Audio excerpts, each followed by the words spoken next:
Bonjour, je suis Marianne Lucas, et je vis avec une maladie chronique qui s'appelle le blépharospasme. C'est une maladie neurologique non dégénérative.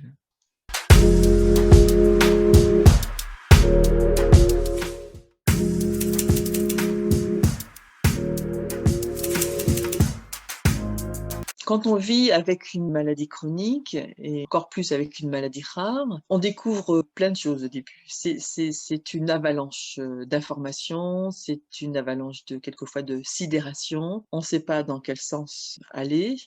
Où trouver du soutien? Quelles sont mes ressources? Comment je vais payer mon loyer demain? Est-ce que je peux continuer à travailler? Comment je vais être prise en charge pour la maladie? Est-ce que je vais avoir des frais supplémentaires? Il y a une avalanche de questions, et ça, c'est pas étonnant que ça crée de l'angoisse et que les personnes malades se trouvent dans une situation aggravée. Par mon propre parcours, j'ai un petit peu compris des choses et j'ai bien vu que c'était très complexe. Si je vous parle de l'ALD, de la RQTH, de la MDPH, de l'invalidité, de l'inaptitude, toute une série de mots comme ça, eh bien, on ne sait même pas ce que ça veut dire, on ne sait même pas à quoi ça sert, et on a confusion entre handicap, invalidité, inaptitude, par exemple.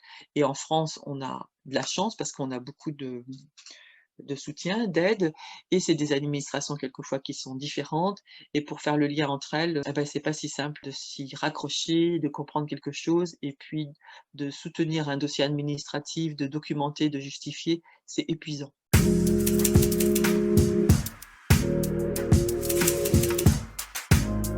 Donc il y a un guide que je conseille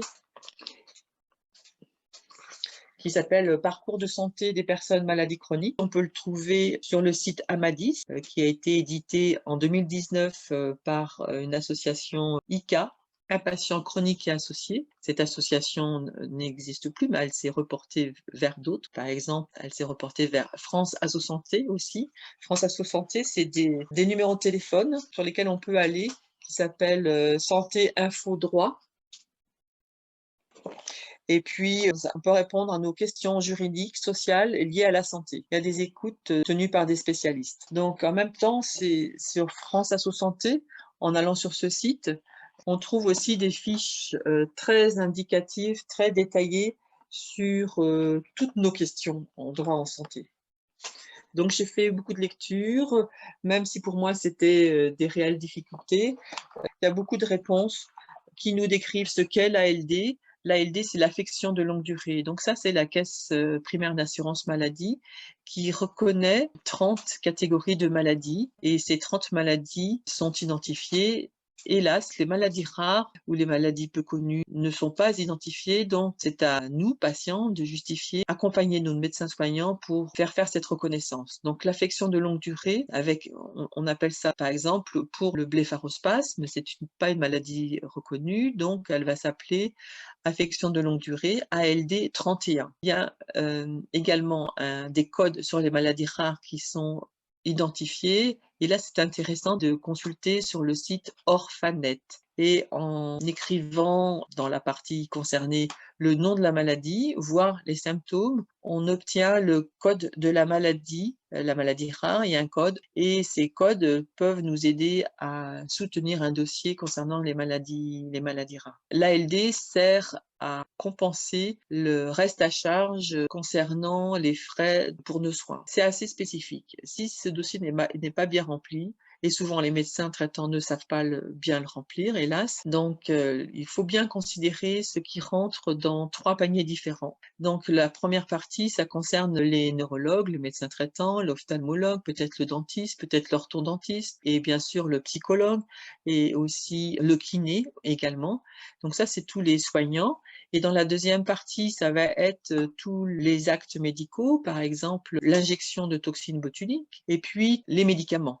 Donc ça va être toutes les gouttes, pommades pour les yeux, ça va être la toxine botulique, un produit, aussi le produit injecté, ça va être des traitements pour la dépression ou bien l'angoisse, mais ça peut être aussi d'autres choses. Moi, je sais que de par mes angoisses, j'ai aussi des remontées gastriques, donc ça aussi, ça va rentrer dans le protocole de soins qui va venir en face de la maladie. Le parcours de nos droits en santé, c'est très complexe.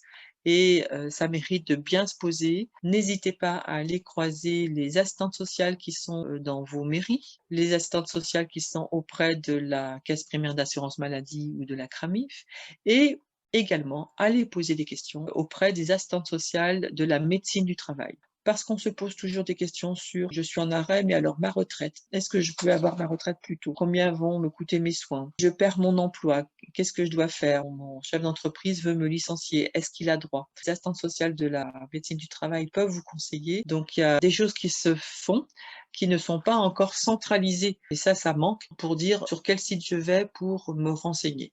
Donc bon, je pense que ça se fait, puisqu'il y a beaucoup de travail aussi qui se font auprès d'Alliance Maladies Rares, de France Asso Santé, des associations de patients également sont des cibles à consulter pour être orientés. Il ne faut pas oublier aussi, par exemple, quand on tombe malade, il y a quelquefois, et c'est c'est ce que j'ai vécu moi aussi, j'avais des prêts immobiliers pour l'achat de ma résidence principale. Eh bien, l'assurance des prêts est à déclencher puisqu'elle vient aussi pallier à la compensation du salaire. La reconnaissance en qualité de travailleur handicapé aussi est importante à faire auprès des maisons départementales des personnes handicapées. Vous pouvez les consulter en écrivant MDPH et vous collectez beaucoup d'informations. Un autre site aussi à aller voir quand vous vous posez des questions, c'est info.gouv, et là vous posez ce que vous voulez, par exemple indemnité journalière, mi-temps thérapeutique,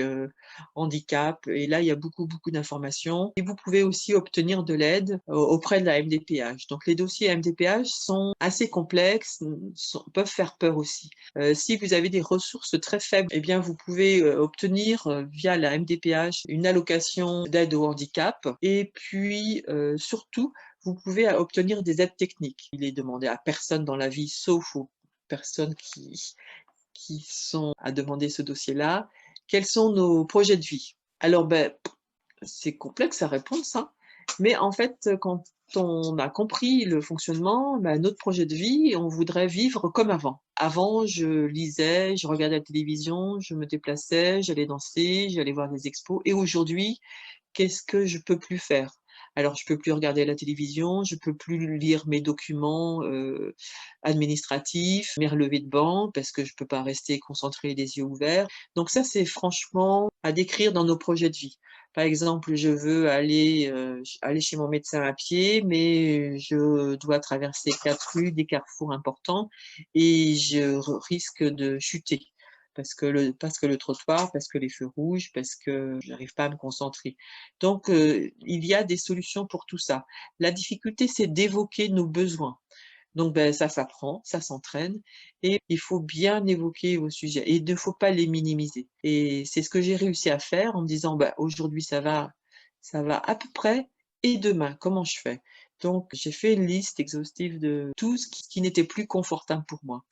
Et j'ai réussi à obtenir des cours de locomotricité avec un locomotricien qui guide souvent des personnes malvoyantes, non-voyantes, aveugles. Donc ceci m'a permis aussi d'appréhender les carrefours un peu dangereux, de vérifier que je déviais quand je marchais sur un trottoir, que je ne pouvais pas marcher en faisant une autre observation, il fallait que je me pose absolument pour lire. Donc j'ai aussi appris à me déplacer avec une canne de signalisation, et donc la MDPH peut nous aider, et c'est en fonction des MDPH, hélas, mais plus vos projets de vie, c'est-à-dire je veux marcher en sécurité, sans risque de chute, en allant d'un point A à un point B, je n'arrive plus à me concentrer dans la gestion de mes documents administratifs, j'ai de la difficulté à assurer l'entretien de ma maison.